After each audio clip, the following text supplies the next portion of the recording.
Hello. तो सब sir Bhagat ji. सत्साहेब जी, सत्साहेब। हाँ भगत जी, माफ करना मैं बार बार फोन किया आपको। कोई बात नहीं, बताओ। भगत जी मुझे साल भर हो गया, साल भर से मैं नाम लिया हूँ, अच्छा। लेकिन मतलब तबीयत मेरा बराबर है नहीं, तबीयत में खराब रहता है। हाँ। हाँ, अच्छा। तो एक बार लिया, जब नाम लिया था यहाँ पे नामदान केंद्र पे जा करके, तो 3 महीने तक नाम मैं लिया। नाम कब लिया था? नाम लेके साल भर से ऊपर हो जा रहे हैं। अच्छा। तो नाम लेके आया घर पे, उसके बाद 1 डेढ़ महीने तक भक्ति में करते रहा। उसके बाद माता जी जो है मतलब बीमार रहने लगी।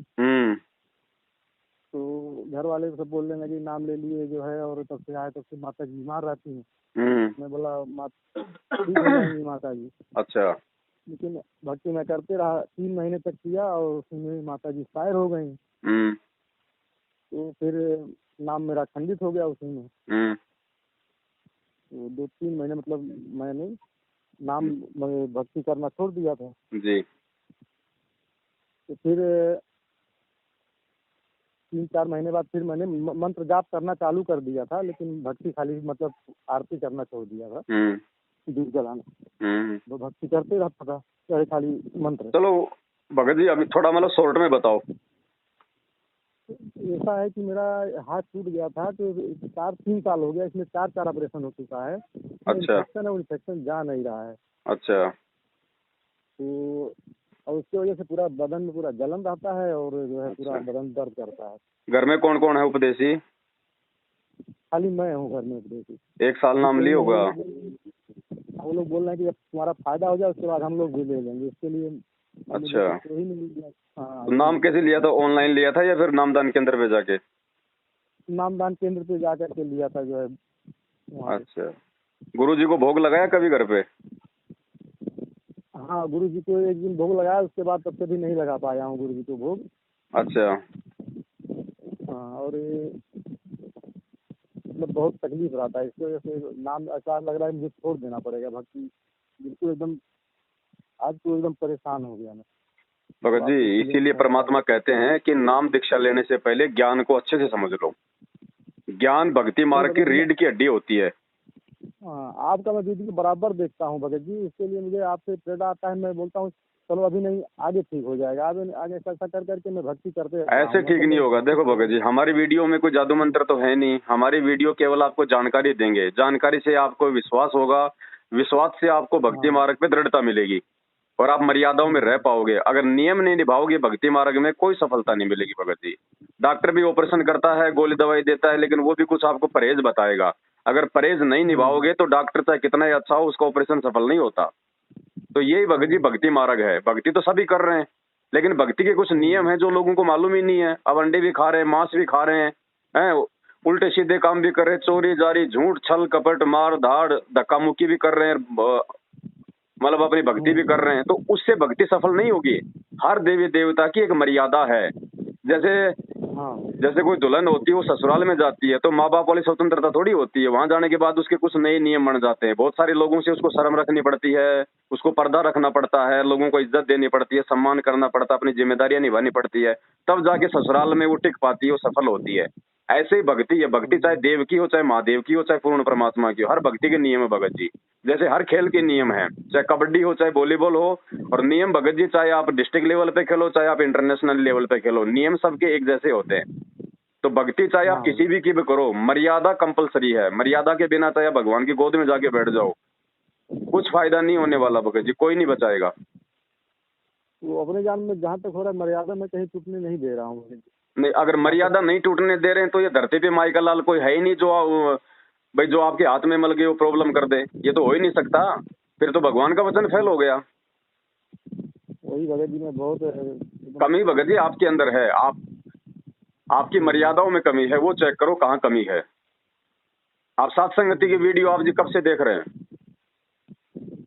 कम से कम 3 महीने 4 हो गया। 3-4 महीने हो गए ना। उससे पहले आप मैनेजमेंट के साथ में थे? नहीं, मैं था नहीं साथ में, खाली उनसे नाम लिया था एक बार, उसके बाद दोबारा नहीं गया हूँ। नहीं गए ना। लेकिन उसके बाद जो मर्यादा जो बताई है परमात्मा ने, क्या आपने सारी मर्यादा निभाई है? बीच में तो नाम वही खंड हुआ था भगत जी। तो भगत नाम, जब नाम खंड होगा, मर्यादा तोड़ोगे तो भगत जी फिर कहाँ से लाभ होगा बताओ। डॉक्टर ने कह दिया बेटा ये गोली दवाई 3 टाइम ले रही है, नींबू मत खाना, ये परहेज है खटाई से, और आप गोली दवाई भी ले रहे हो, आप वो खटाई भी खा रहे हो, तो गोली दवाई बेअसर हो जाती है। अब देखो भगत जी, भक्ति छोड़ने से तो कोई फायदा नहीं है, ये तो उल्टा नुकसान में जाओगे आप। वही मैं बहुत कोशिश कर रहा हूँ मैं छोड़ूं नहीं, लेकिन क्या करूँ, एकदम परेशान हो गया हूँ। उसका तरीका ये है भगत जी, पहले तो आप अपनी अंतरात्मा को आप जी शुद्ध करो। पहले तो जो भी आपसे जाने अनजाने में गलतियां हुई है ना, घर पे गुरुजी को दंडवत प्रणाम करके और हृदय से समायाचना करो। मालिक अंतर्यामी है, मालिक कहते हैं चीटी पायल बाजे पैर, साहेब सुनता है सब लहर। अगर हृदय से प्रार्थना करोगे ना भगत जी, देखो परमात्मा जो है ये मन की बकवाद नहीं सुनता, ये आत्मा की पुकार सुनता है। सच्चे हृदय से यदि आप पुकार करोगे, परमात्मा सुनेगा। जाने अनजाने की गलतियों की क्षमा याचना करो और आगे से भगत जी गांठ बांध लो, नियम नहीं तोड़ना परमात्मा का। हाँ भगत जी, वही अपने जान को करो। बाकी भक्ति छोड़ के तो भगत जी मैं ये कह रहा हूँ और ज्यादा नुकसान में आ जाओगे आप, क्योंकि देखो आपके जो कर्म संस्कार है ना वो बिगड़े हुए थे, तभी तो परमात्मा ने आपको अपनी शरण में लिया। अब कोई मरीज है हॉस्पिटल में जाता है, वो क्यों जाता है? क्योंकि वो बीमार है, उसको तकलीफ है, और हॉस्पिटल में जाके भी वो कहे कि नहीं नहीं जी मैं यहाँ नहीं रहूंगा, मेरे को यहाँ से निकाल दो, तो और ज्यादा तकलीफ में आएगा। तो भाई ये परमात्मा का दरबार है भगत जी। जो काम डॉक्टर नहीं कर पाएगा, जो काम यहाँ का प्रधानमंत्री नहीं कर पाएगा, वो परमात्मा कर देगा। क्योंकि जब देश के राजा में जब राजा के देश में भी जब कोई आपत्ति आती है, वो भी जो मतलब साधु संतों के पास जाता है, भगवान को याद करता है। ये तो ये कलयुग आ गए, लोग भूल गए इन बातों को। नहीं, रामचंद्र जी अपने अपने अपने गुरु जी को दंडोत करके और अपने सिंहासन से ऊपर अपने गुरु जी वशिष्ठ का जो है सिंहासन रखते थे, उसके बाद में अपना राजपास करते थे वो। अब ये कलयुग आ गए, लोग भूल गए इन चीजों को। ज्ञान देने वाला कोई संत है नहीं यहाँ पे, सबने अपना धंधा बना लिया। गीता जी को टीवी चैनल पे लेके बैठ जाएंगे, 10 लाख उसको देंगे, 50 लाख भक्तों से लेंगे, ये धंधा बन गया। अब बताओ, जब कोई धर्म गुरु ही नहीं है शास्त्रों में से सही ज्ञान देने वाला, तो बेचारी जनता कहाँ से समझेगी? जनता ने तो बेचारी वो कभी गीता जी का ऊपर का पेज भी नहीं देखती, वो तो सोचते हैं जो महाराज जी ने बता दिया वही ठीक है। अच्छा भगत जी, मैंने आपका वीडियो देखा था, वो जो है गुरु जी का खाली फोटो चाहिए, उनका नहीं चाहिए, तो मैंने जो उनका फोटो था राइट साइड में जो कबीर का और उनका, तो वो निकाल दिया था साइड से काट करके, खाली गुरु जी का रखा हो, किससे उसको कोई दिक्कत नहीं है ना? गुरु जी का ही फोटो रखना पड़ेगा, और कोई परमात्मा है ही नहीं कोई धरती पे, कोई सृष्टि में नहीं है कोई। दाढ़ी मूछ वाली जो फोटो है ना जो कबीर जी की, भाई वो रूप परमात्मा का 650 साल पुराना है, वो 650 साल पहले आए थे। अब उस समय यदि हम उनको पूजते मानते, उनको भगवान मानते, तो हम पार होते। अब उस समय तो हमने उनको चैन से नहीं जीने दिया। आज भगवान जिस रूप में आया है, उस रूप की आपको पूजा करनी पड़ेगी भगत जी। अब डॉक्टर मर गया, मरने के बाद उसकी कोई मूर्ति बना दे हॉस्पिटल में बहुत अच्छी, और आपके पेट में दर्द हो गया, तो मूर्ति के आगे रोने से आपका दर्द ठीक कर देगा क्या वो? तो ये रामकृष्ण देवताओं की स्थिति तो वो है भगत जी। जिस समय थे उस समय तो उनको जीने नहीं दिया। माता जी को बनवास करवा दिया। रावण अगर उनको भगवान मानता तो सीता जी को उठा के ले जाता क्या? अगर वो कई रामचंद्र की सगी अगर वो काकी अगर उनको राम मानती, भगवान मानती, विष्णु का अवतार मानती, तो अपने बेटे के लिए राज और उनके लिए बनवास मांगती क्या? राजा दशरथ अगर उनको राम मानता तो बेटे के वियोग में अपने प्राण त्यागता क्या? अयोध्या वाले अगर उनको राम मांगते तो ऐसे ताने मारते क्या जो सीता को बाहर निकालना पड़ता? और खुद भगत जी रामचंद्र जी यदि सीता जी को लक्ष्मी का अवतार मानते तो क्या उसकी अग्नि परीक्षा लेते क्या भगत जी? क्या राम को इतना भी नहीं पता कि रावण के संपर्क में आई कि नहीं आई? भगत जी सारा यहाँ पे लफड़ा है। बड़ी मुश्किल से दाव लगा है, भगवान आया हुआ है, ये थोड़ा सा समय होता है। अब भगवान आएगा तो कोई सींग लगा के नहीं आता, उसके ज्ञान से पहचान होती है। रामचंद्र जी आए, श्री कृष्ण जी आए, वो कोई सींग लगा के थोड़ी आए थे। उनकी पहचान भी तो आज हम उनकी लीलाओं से कर रहे हैं ना। अब उस समय किसने भगवान माना? श्री कृष्ण जी का जीवन देख लो बेचारे का, एक मतलब चैन से उनको पानी भी नहीं पीने दिया। जन्म लेते तो मामा दुश्मन हो गया, फिर कभी वो पूतना से मरवा रहा है, कभी जरासिंध मारने आ रहा है, कभी वो कल्यावन मार रहा है, कभी शिशुपाल मारने आ रहा है। अंत में ये दुर्दशा कर दी हम लोगों ने उस भगवान की। उसको मथुरा छोड़ के शांति से जीवन जीने के लिए उसको गुजरात जाना पड़ा, द्वारिका में। और वो द्वारिका भी उनके समुद्र ने डुबो दी एंड में। तो भगत जी परमात्मा आया हुआ है। और ये तो बुराइयां हैं जो गुरुजी जो छुड़वाते हैं भगत जी, कि बीड़ी, शराब, मांस, तमाकू, गुटखा, चोरी, जारी, ये तो एक सभ्य इंसान को वैसे नहीं करनी चाहिए, वैसे नहीं करनी। और बताओ अब ये त्योहार हैं, होली, दीपावली, रक्षाबंधन, ये क्या है भगत जी? ये सतयुग में कौन मनाता था ये भगत जी, ये दीपावली भाई सतयुग में भी तो इंसान थे, सतयुग में कौन दिवाली मनाता था बताओ?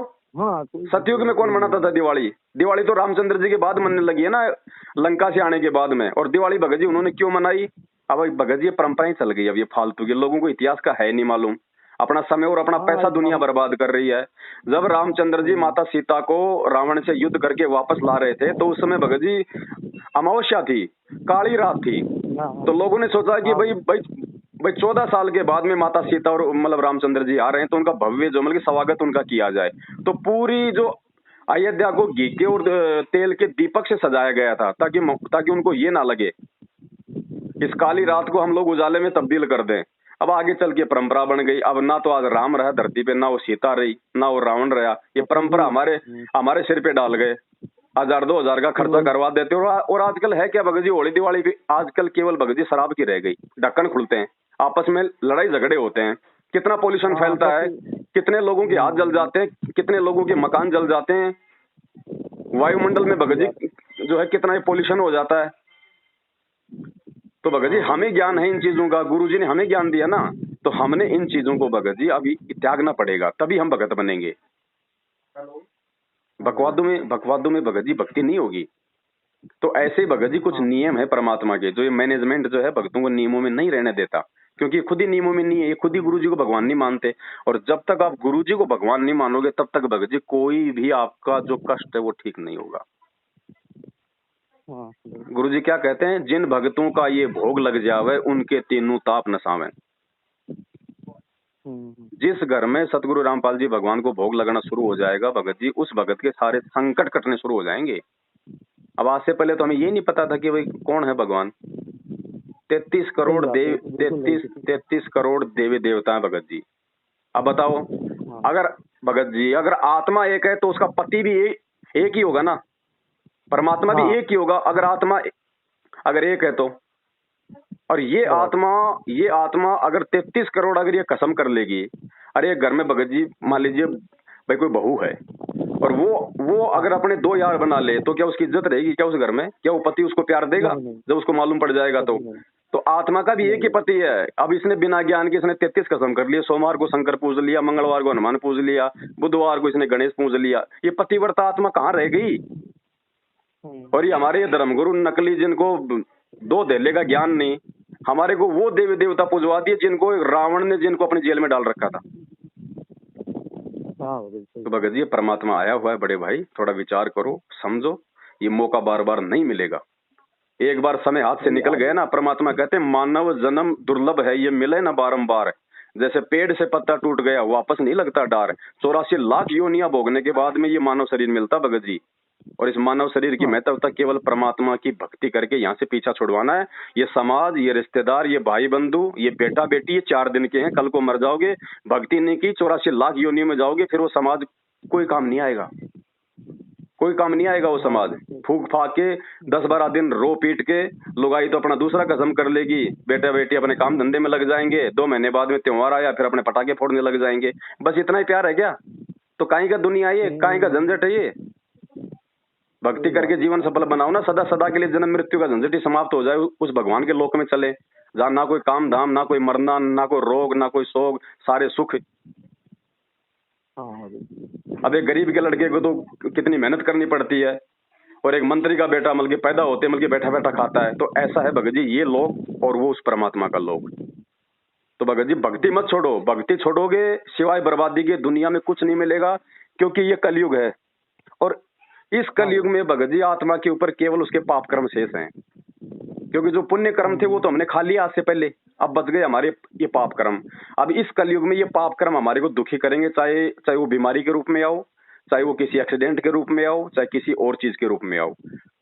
और भगत जी अब ये शरीर के रोग नहीं है, अगर शरीर का रोग हो तो डॉक्टर काट देगा, लेकिन आत्मा का रोग, ये कर्मों के रोग, ये केवल भगवान काट सकता है, इस धरती पे कोई इंसान नहीं काट सकता। और थोड़ा सा जीवन बच रहा भगत जी, थोड़ा सा जीवन है, बाद में क्या कर लोगे? जब यहाँ से जब शरीर छूट जाएगा फिर क्या होगा भाई? फिर कहाँ जाओगे? कोई ठिकाना है? हम किसी शहर में जाते हैं, हम लोग 4 दिन पहले अपनी तैयारी कर लेते हैं, कहाँ रहूंगा मैं, कहाँ पे खाऊंगा। और ये शरीर छूटने को जा रहा है, हमारे को टेंशन ही नहीं है कि बाद में कहाँ जाऊंगा, कौन सी योनि में जाऊंगा, कहाँ पे मैं भटकूंगा। तो जो महापुरुष होते हैं, जो संत होते हैं, वो भगत जी यही जानकारी देने के लिए आते हैं। और ये जानकारी केवल मानव शरीर में ही हम लोग जान सकते हैं। नहीं, कुत्ते को क्या पता राम क्या, श्री कृष्ण क्या, भक्ति क्या? भगत जी बताओ, इंसान को क्यों पता है? क्योंकि मानव शरीर केवल परमात्मा की भक्ति करने के लिए मिलता है। तो सबसे पहले तो भगत जी हमारे को परमात्मा की पहचान नहीं थी आज से पहले। हाँ बिल्कुल, कोई नहीं जानता। किसी ने ब्रह्मा जी को भगवान बता दिया, किसी ने विष्णु जी को बता दिया, किसी ने हनुमान जी को बता दिया कि बताओ, आत्मा एक है, उसका पति भी एक ही होना चाहिए, तब भी वो भक्ति का लाभ मिलता। नहीं तो भक्ति तो भगत जी पूरी दुनिया कर रही है। हर कोई आदमी किसी न किसी देव महादेव को तो आज मतलब पूज ही रहा ना, फिर भी कोई लोग सुखी नहीं है। आंखों के सामने बेटा मर जाता है, बेटी मर जाती है, काम धंधे में उसके नुकसान हो जाता है, शरीर में उसके रोग आ जाता है। भगवान की भक्ति करते करते अगर रोग आ गया, ये मालिक के नियम है। जब आप इस भक्ति पे लग जाओगे ना, माँ बाप से पहले उसके बेटा बेटी नहीं मर सकते, औरत कभी विधवा नहीं हो सकती। अगर आप मर्यादा में रह के यदि आप भक्ति करोगे तो आपके घर में कभी कोई अमंगल नहीं आ सकता, और बुढ़ापे में आपके कोई रोग नहीं हो सकता, और परमात्मा यूं रखेगा अपनी पलकों पे। भगत जी आवश्यकता क्या वरना फिर भक्ति की, बताओ। लेकिन ये कलयुग है भगत जी, इस काल भगवान ने हमारे को इतना विचलित कर दिया, इतने ये मंदिर मस्जिद देवी देवता हमारे ये पूजवा दिए, जो ना तो अब बताओ हम इन देवी देवताओं को हम पूजते हैं। भगत जी रावण ने 33 करोड़ देवी देवताओं को अपने जेल में डाल रखा था, हम सबको पता है। फिर भी ये नकली धर्मगुरु पंडित जिनको ज्ञान नहीं है, उन्हीं देव देवताओं को हमारी पूजा करवा रहे हैं। अरे इससे अच्छा तो रावण को पूज लो, इस देव देवताओं से बड़ा तो फिर रावण हो गया। रावण अपनी सिद्धि शक्ति से अपने बेटे मेघनाथ से देवताओं के राजा इंद्र की बेटी से शादी करके लाया था, लड़ाई करके। इंद्र अपना राज छोड़ के भाग गया जंगलों में, तो रावण बड़ा हुआ ना। रावण की भक्ति करो फिर इन देव देवताओं से। तो दुनिया ने आज तक ये नहीं जाना कि है कौन परमात्मा, है कौन भगवान। जिसने बता दिया पूज लिया। क्यों भगत जी, हमारे जो बुजुर्ग थे बेचारे वो अनपढ़ थे, ज्ञान नहीं था उनको। और गांव में जो पंडित लोग होते थे 2-4 श्लोक पढ़ लिया करते थे, सफेद कपड़े पहन लिया करते थे, उनकी वो प्रभुता बन जाती थी। वो खाट पे बैठता, हमारे दादा परदादा बेचारे नीचे बैठ जाते, दादाजी महाराज जी, वो जो भी ज्ञान देता हमने उसको मान लिया, क्योंकि हमें ज्ञान नहीं था। सबके घरों में उल्टी साधना। अब कोई सुखी नहीं है भगत जी, कोई सुखी नहीं है। और ये भगवान भगत जी गारंटी देता है कि एक बार मेरी शरण में आओ, मेरी भक्ति अपने घर में करो। अगर कैंसर भी है तो कैंसर आपका जो मतलब बाढ़ बाका नहीं कर सकता आपका। भगवान किसको कहते हैं? जो मुर्दे को जिंदा कर दे। कितने को किया भगत जी, कितनों को किया सतलोक आश्रम बरवाड़ा में। और देखो भगवान की पहचान ऐसे नहीं कि भी जेल में है। ये जेल किस लिए बनी है? आज 95% बेगुनाह लोग हैं आज जेलों में। और अगर जेल जाने से ये है कि भैया भगवान नहीं है, ये मतलब संत नहीं है, तो श्री कृष्ण जी का तो जन्म ही जेल में हुआ था। रामचंद्र जी ने 14 साल की जेल काटी थी, वनवास। आज की तो जेल से बेकार। आज कम से कम जेल में टाइम पे नहाना, खाना, धोना, मेडिकल सुविधा तो मिलती है। रामचंद्र जी को 14 साल में क्या मिला? क्या मिला उसमें? वो आज की जेल से भी ज्यादा खतरनाक थी। लेकिन उस समय उनको ना किसी ने भगवान माना, ना किसी ने राम माना। आज उनकी मूर्ति बना के पूज रहे। मूर्ति लाभ देगी क्या भगत जी? वो पत्थर ना वो सुन सकता, ना वो खा सकता, ना वो देख सकता, ना हमें आशीर्वाद दे सकता। अरे कोई जीवित आदमी है, हमारे पेट में दर्द है, डॉक्टर के पास गए, वो हमारे को हम बताएंगे, वो हमारी बात सुनेगा और वो हमारे को मेडिकल दे देगा, हमारे को लाभ मिल गया है। अब डॉक्टर मर गया, उसकी मूर्ति बना दी, बताओ वो आपकी बात सुनेगा? वो आपका ट्रीटमेंट करेगा? तो देव देवताओं की स्थिति तो ये हो गई भगत जी। जिस समय वो थे इस धरती पे, उस समय यदि हम उनकी भक्ति करते, उनकी बात मानते तो फायदा होता। आज भगत जी वो पत्थर की मूर्तियां बन के रह गई। आज तो वो चाहिए जो जीवित है। अब ये शास्त्रों को पढ़ोगे तब मालूम पड़ेगा कि संत क्या होता है। हमने पूज लिए छोटे मोटे बाबा, जैसे देखा देखी तूने नाम ले लिया, चल मैं भी ले लेता हूँ। ट्रैक्टर की ट्रॉली के लूम के चले गए, नाम लिया, वापस आके बीड़ी पी रहा है, शाम को आके मतलब दारू पी रहा है। भक्ति है? ड्रामेबाजी। नियम के बिना भक्ति नहीं निभेगी। और एक बार परमात्मा के नियम पे टिक के देखो, फिर देखो भगवान वो काम करेगा जो काम भगवान ने सतयुग में किया, त्रेता में किया, द्वापर में किया। तो भक्ति मत छोड़ो भगत जी। काल यही चाहता है कि जीव यहाँ से भक्ति करके मेरे जाल से बाहर ना निकल जाए। अरे सब देव देवताओं की भक्ति कर रहे हैं, ब्रह्मा विष्णु महेश पूज रहे हैं, स्वामणी कर रहे हैं, जागरण कर रहे हैं, फिर भी सबके घरों में संकट है, सबके घरों में कैर टूट रहे हैं। ना जाने कब बेटा मर जाए, कोई भरोसा नहीं, ना जाने कब क्या हो जाए इस घर में। फिर क्या फायदा ऐसी भक्ति का? और भगवान गारंटी दे रहा ठोक के आके कि ये मेरी भक्ति, ये मेरे मंत्र, और ये ऐसे नहीं दे रहा मैं, ये प्रमाणित है। अपने शास्त्रों में देख लो, गीता जी चारों वेदों का सार है। गीता जी के अलावा पूरे विश्व में कोई धर्म ग्रंथ नहीं है जो भक्ति की जानकारी देगा, क्योंकि भगत जी गीता जी का ज्ञान बोला गया महाभारत के समय, 5,500 साल पहले महाभारत के समय गीता जी का ज्ञान दिया भगवान ने। उस समय ना तो कोई मुसलमान था, ना कोई हिंदू धर्म था, ना कोई जैन धर्म था, ना कोई बौद्ध धर्म था, ना कोई सिख धर्म था, कोई धर्म नहीं था। उसके बाद ये सारे धर्म बने। तो गीता जी तो सर्व मानव के लिए भगत जी। तो गीता जी में बताओ कहीं लिखा हुआ क्या राम राम श्याम श्याम हरे कृष्णा हरे राम राधे राधे श्याम मिला दे ओम नमो जय जगदीश हरे? कोई नाम है कि कोई नाम दिया कोई गीता जी में?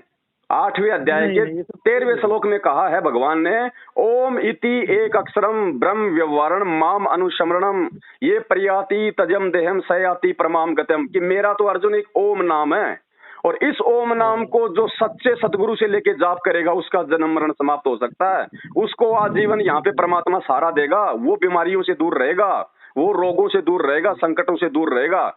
अब बताओ, अरे वेद, चारों वेद उस परमात्मा का ज्ञान देते हैं। उन चारों वेदों में कहीं भी मेरे को 33 करोड़ देवी देवताओं का नाम दिखा दो, चारों वेदों में कहीं भी मेरे को जो है गणेश जी का नाम दिखा दो, राम का नाम दिखा दो, श्री कृष्ण का नाम दिखा दो, ब्रह्मा विष्णु महेश का नाम दिखा दो, आप मेरे को दुर्गा का नाम दिखा दो। सही नहीं। तो कौन है वो भगवान? रामचंद्र जी कौन से युग में आए थे? त्रेता युग में।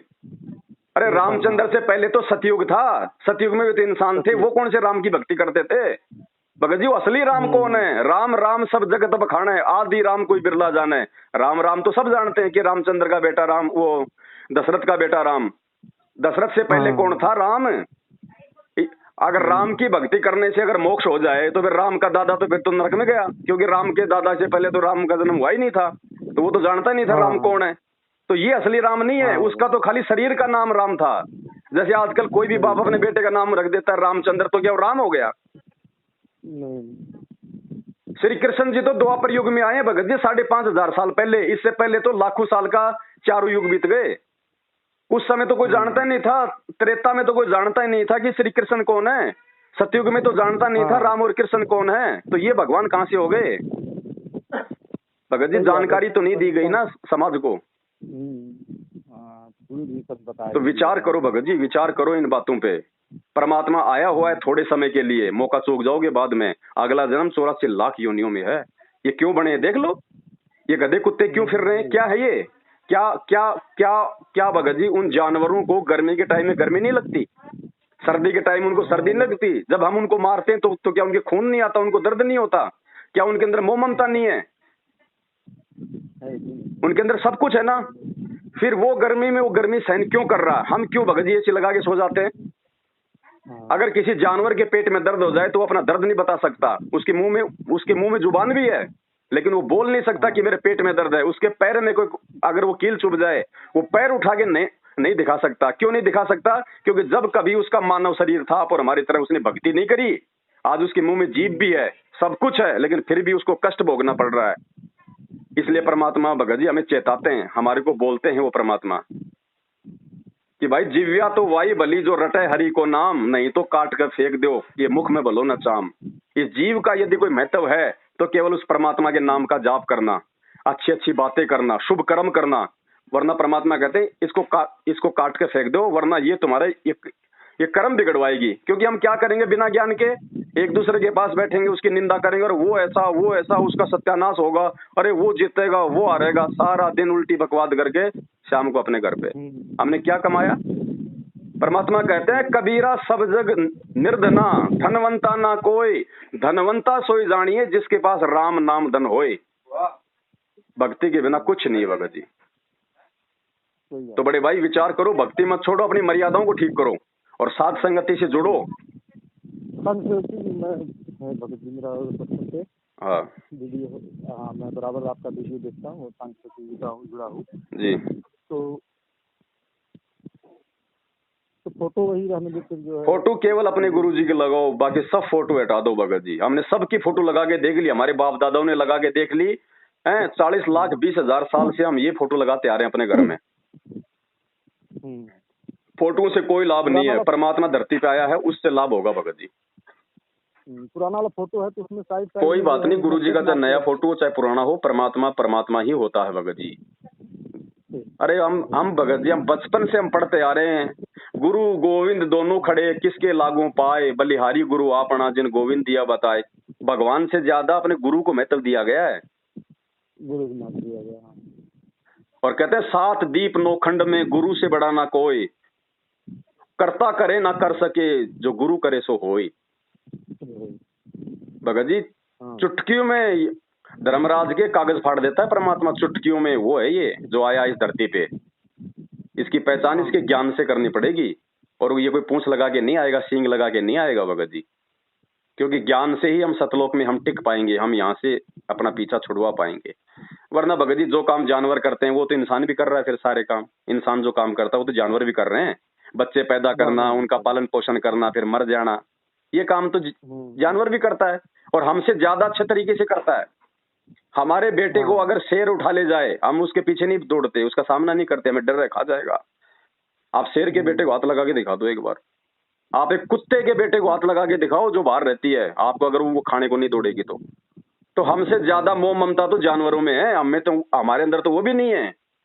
एक चिड़िया बाद में खाना खाती है, पहले चोंच में भर के अपने बच्चे को खिलाती है, इतना प्यार करती है, और हम क्या करते हैं, हमारे अंदर वो भी नहीं है, वो मोह ममता भी नहीं है। अरे जानवर का तो पेशाब भी काम आता है, जानवर का तो गोबर भी काम आता है, उसकी तो हड्डियां भी काम आती है, उसका खून भी काम आता है, उसकी चमड़ी भी जो है वो काम आती है। इंसान का ना तो नालायक का पेशाब काम आता, ना इसका लैट्रिन काम आता, ना इसका शरीर काम आता। भगत जी इसका अगर कुछ काम आ सकता है तो केवल ये भक्ति करके अपना आत्म कल्याण करवा सकता है, ये फायदा बस इंसान का। बड़े भाई कुछ नहीं है, वैसे तो जीवन का कोई भरोसा नहीं है, अगले पल का भी, ठीक है। और हम सोचें कि भाई ये वो क्या कहेंगे, रिश्तेदार क्या कहेंगे, भाई क्या कहेगा, मामा क्या कहेगा, बाप क्या कहेगा।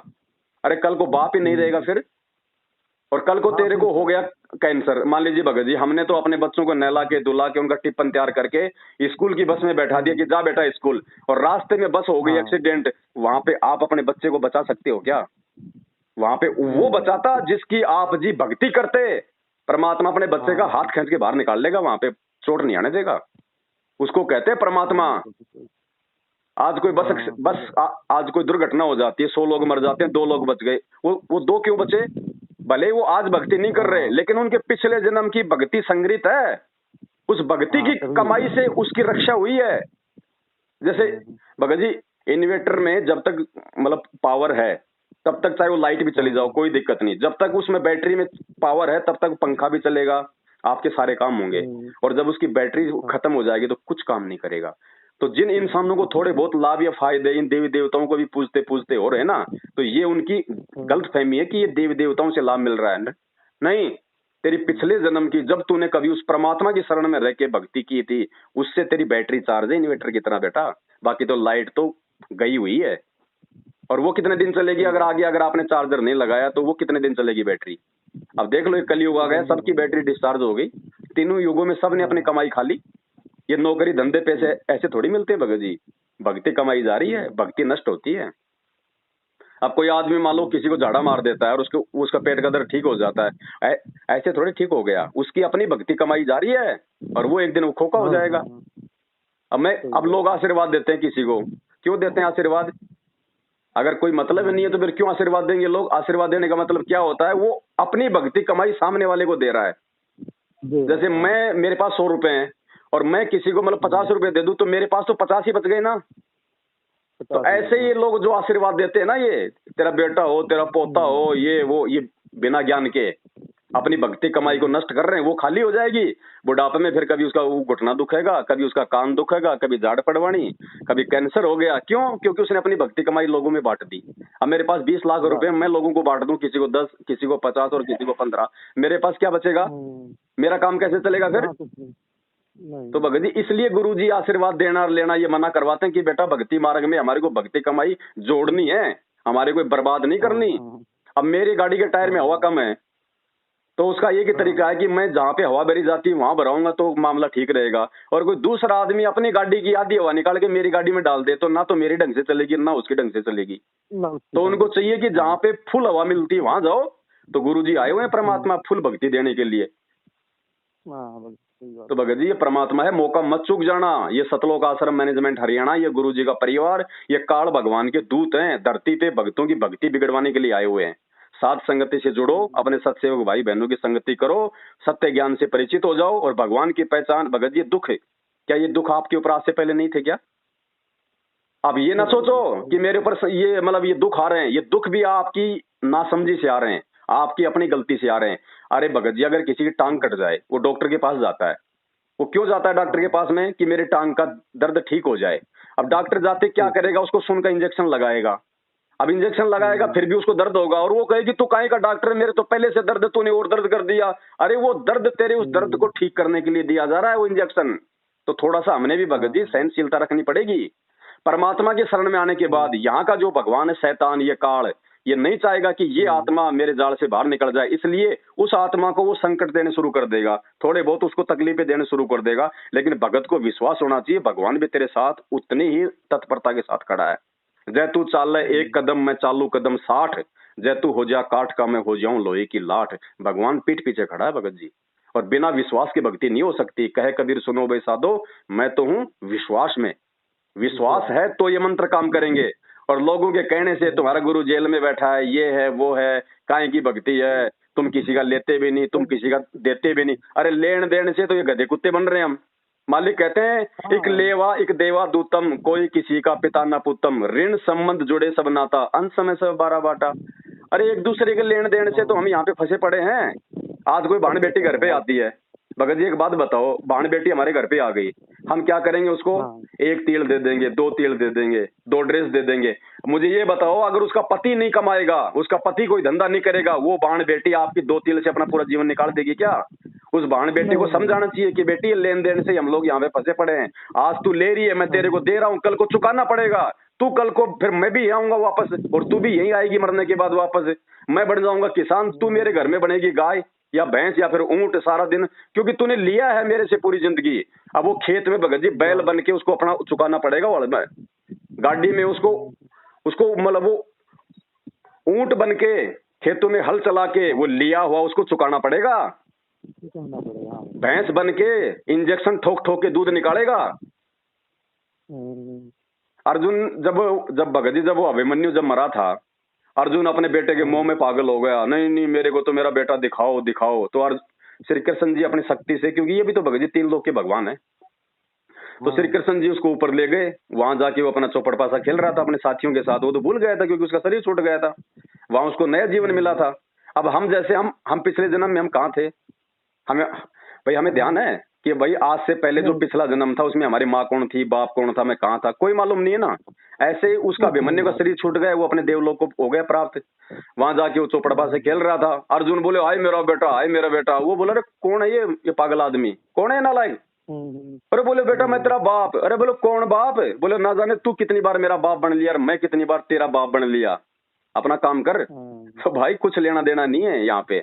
असंख्य जन्म हो चुके हमारे, कोटि जन्म तू राजा की न्या, मिटी न मन की आशा, भिक्षुक होकर दर दर घूमया, मिल्या न निर्गुण राशा। भगत जी विचार करो इन बातों पे। ये थोड़ा सा मानव शरीर मिला हमारे को भगवान की भक्ति करके यहाँ से अपना आत्म कल्याण करवाने के लिए, और काल हमारे को उड़ जाके रखना चाहता है। उड़ जाके काम धंधे में, हर चीज में धंधा करो, जिम्मेदारियां हैं भगवान ने दी उनको निभाओ, अच्छी बात है, लेकिन जिम्मेदारियों के लिए मतलब बैल बन के मत कमाओ। देने वाला परमात्मा है। परमात्मा कहते हैं पो पार्टी पगड़ा भया, जो सुबह का समय होता है उसको कहते हैं कि पो पार्टी पगड़ा हुआ, जागी जी आजून, सब काहू को देत है वो चोट समाना चून। वो परमात्मा चींटी को कण और हाथी को भगत जी मन देता है। हाथी कौन सा खेत में काम करता है, हाथी कौन सा ऑफिस में काम करता है, कोई ड्राइवरी करता है क्या? और इंसान जितना 1 महीने में नहीं खाता वो 1 समय खाता है, उसका भी तो भगवान पेट भर रहा है। इंसानों की जनसंख्या धरती पे कितनी है भगत जी? ज्यादा तो जानवरों की जनसंख्या है, जानवरों से ज्यादा मतलब की जलचर जीव हैं जो समुद्र में, उनका पेट कौन भर रहा है? वो बल्लू व्हेल मछली कौन सा काम करती है, वो कितना खाती होगी जिसका वजन ही 30 हाथियों जितना होता है। तो परमात्मा कहते हैं नालायक, जब तू माँ के पेट में था उस समय तुझे कौन तेरा भाई कमा के दे रहा था, तुझे तेरी माँ कमा के दे रही थी, या तेरे दोस्त कमा के दे रहे थे, या कोई राजा तेरा पेट भर रहा था? हैं, वहां भी तो वो परमात्मा ही दे रहा था ना, माँ की नाड़ से और उसकी नाड़ जोड़ रखी थी। और जैसे माँ के गर्भ से बाहर आया उससे पहले उस माँ के स्तनों में एक टपका दूध का नहीं था, और जैसे बच्चा बाहर आया भगवान ने उसके सुराख खोल दिए। उसको इतनी चिंता हमारी उसको मालूम था कि मेरा बच्चा 6 महीने पहले भोजन नहीं कर पाएगा, परमात्मा ने माँ के स्तनों में दूध दे दिया। उस भगवान को हमारी माँ के पेट में चिंता, बाहर आए तो चिंता, और आज हम खुद अपनी चिंता में लग गए, भगवान को भूल गए। परमात्मा कहते हैं भाई थे ऊपर ने शीश तले, भाई थे ऊपर ने पैर तले ने सिर तेरा। जब माँ के पेट में 9 महीने बच्चा होता है ना, वो भगत जी सबसे बड़ा वो नरक है, सबसे बड़ा नरक है। 9 महीने ऊपर को पैर नीचे को सिर, सबसे बड़ा नरक। रोता है बच्चा कि भगवान, क्योंकि उसको सब ध्यान होता है, क्योंकि वो आत्मा के रूप में होता है। माँ के पेट में इंसान को अपने अगले पिछले सारे जन्मों का उसको ज्ञान होता है कि मैं कितनी बार मैं गधा बन लिया, कितनी बार मैं कुत्ता बन लिया, और भगवान की भक्ति मैंने की नहीं, मेरी ये दुर्गति होती है। वो रोता है माँ के पेट में कि हे परमात्मा, एक बार मेरे को इस नरक से बाहर निकाल दे, मैं तेरी भक्ति करूंगा और कुछ नहीं करूंगा परमात्मा। है तो परमात्मा कहते हैं भाई थे ऊपर ने पैर तले ने सिर तेरा, रोवे था के भक्ति करूंगा हर तेरी। भाई वो दिन कर ले याद, गर्भ में था डेरा, रोवे था। तो भगत जी आज वो फिर माँ के पेट से बाहर आते ही ये ब्रह्मा विष्णु महेश के तीनों गुण हमारे ऊपर हावी हो जाते हैं। हम सारी बातें हम भूल जाते हैं। फिर वो यार दोस्त वो दारू के ठेके याद रहते हैं। मैंने ये कर लिया, मैंने वो कर लिया, मैंने कोठी बना ली, मैंने गाड़ी ले ली, मैंने छोरा नौकरी लगा दिया। अरे तूने लगा दिया क्या छोरा नौकरी? अगर तू ही छोरा नौकरी लगाने वाला है तो दूसरा क्यों तेरा गांव में मक्खी मारता फिर रहा है? उसको भी बना देता मास्टर, कोई एक को बना दिया, उसको भी बना देता। वो क्यों गांव में लोगों की गालियां खा रहा है? वो अपने संस्कार से बना है, अपने संस्कार से बना है, बाप के बनाने से नहीं बना। भगत जी जिन बच्चों के माँ बाप नहीं होते हैं, जो पैदा होते हैं, जिनके माँ बाप मर जाते हैं, क्या वो बच्चे नौकरी नहीं लगते क्या? तो नौकरी माँ बाप नहीं लगाते, नौकरी परमात्मा लगाता है। हर इंसान अपनी किस्मत माँ के पेट से लिखवा के लाता है, वरना जिनके माता पिता जन्म लेते मर जाते हैं वो बच्चे भी तो भगत जी आज दुनिया में अपना नाम कमा रहे हैं। तो भगवान के अलावा कुछ नहीं है धरती पे भगत जी। ये 2 दिन का जीवन है। सपना जैसे रात को सो जाते हैं, हमारे को सपना आता है, हम कहाँ पहुंच जाते हैं, कोई नगर में पहुंच जाते हैं जो हमने देखा ही नहीं। हम सेठ बन जाते हैं, राजा बन जाते हैं, मंत्री बन जाते हैं। सुबह आंख खुली तो वही बिस्तर में अपनी आंख मसलते हैं। ऐसे ही ये जीवन है, ऐसे ही ये मानव जीवन है। मर जाएंगे तो ये भी एक सपना हो जाएगा, फिर क्या लगेगा? फिर जाओगे देखो 83 लाख योनियों में। आज जहां तुम 56 भोग खा रहे हो ना, खीर खांड हलवे, कल को क्या मिलेगा? कोई रोटी का टूक भी नहीं डालेगा। जब भूख लगती है कोई रोटी नहीं देती तो बाहर जाके लेटरिन खाता है कुत्ता। वो दिन याद करो भगत जी, ये सुख हमेशा नहीं रहेंगे। तो भगवान की भक्ति मत छोड़ो भगत जी। काल यही चाहता है कि जीव भक्ति ना करे। आप साथ संगति से जुड़ो, आप गुरु जी को भोग लगाना शुरू करो अपने घर पे और नियम में रहो, और फिर देखो भगत जी परमात्मा लाभ क्यों नहीं देगा। हाथ क्या, अरे आप तो हाथ के दर्द की बात कर रहे हो। भगवान ने तो भगत जी रामानंद की 650 साल पहले कटी हुई गर्दन जोड़ दी थी, सिकंदर लोधी की कटी हुई उंगली जोड़ दी थी, सेव का भगवान ने कटा हुआ शीश जोड़ दिया था। भगवान क्या नहीं कर सकता? और मरे हुए भगवान ने कमाल को जीवित किया, कमाली को जीवित किया। वही भगवान है। इतना विश्वास चाहिए कि आज भी धरती पे वही भगवान है जो 650 साल पहले था। और फिर देखो भगत जी भगवान को भगवान मान के साथ संगति से जुड़ो, अपने घर पे गुरु जी को भोग लगाओ, मैनेजमेंट का साथ छोड़ो, फिर देखो भगत जी क्या नहीं कर देगा परमात्मा। तो भोग किस दिन लगाना भगत जी? भोग भगत जी भोग चाहे रोज लगाओ, वो तो आपकी श्रद्धा और आपकी आर्थिक स्थिति के ऊपर है। चाहे रोज लगाओ, चाहे सप्ताह में एक बार लगाओ, चाहे महीने में एक बार लगाओ, आपकी अपनी आर्थिक श्रद्धा पे है। आर्थिक स्थिति भगत जी से साथ चल रहा थी 3 साल से मैं घर पे, ये मैं ही कमाने वाला था, मेरा ही दिक्कत हो गया। दिक्कत भगत जी साथ संगति में भगत जी खाली वीडियो देखने से ही बात नहीं बनेगी, आना भी पड़ेगा। आएंगे तो भाई बहनों से मिलेंगे, हमारे को दृढ़ता मिलेगी, सब मिलके हम गुरु जी को भोग लगाते हैं। फिर उस यज्ञ से बचा हुआ भोजन जो हम खाते हैं वो हमारे जन्म जन्मांतरों के पाप कर्मों को नाश करता है। गीता जी में क्या कहा कि अर्जुन पूर्ण परमात्मा को भोग लगने के बाद जो भोजन बचता है उसको खाने से आत्मा के युग युगांतरों के पाप कर्मों का नाश होता है। तो भगवान तो आज आया धरती पे। अरे श्री कृष्ण जी भगवान होते ना तो उनकी आंखों के सामने महाभारत के युद्ध में चक्रव्यूह में उनका सगा भाणजा अभिमन्यु मारा गया था। द्रौपदी रो रही थी, सुभद्रा उसकी बहन रो रही थी, उसका जीजा अर्जुन रो रहा था, 500 पांडव रो रहे थे, कुंती रो रही थी कि आप तो भगवान हो, अपने भाणजे को क्या आप जीवन दान नहीं दे सकते?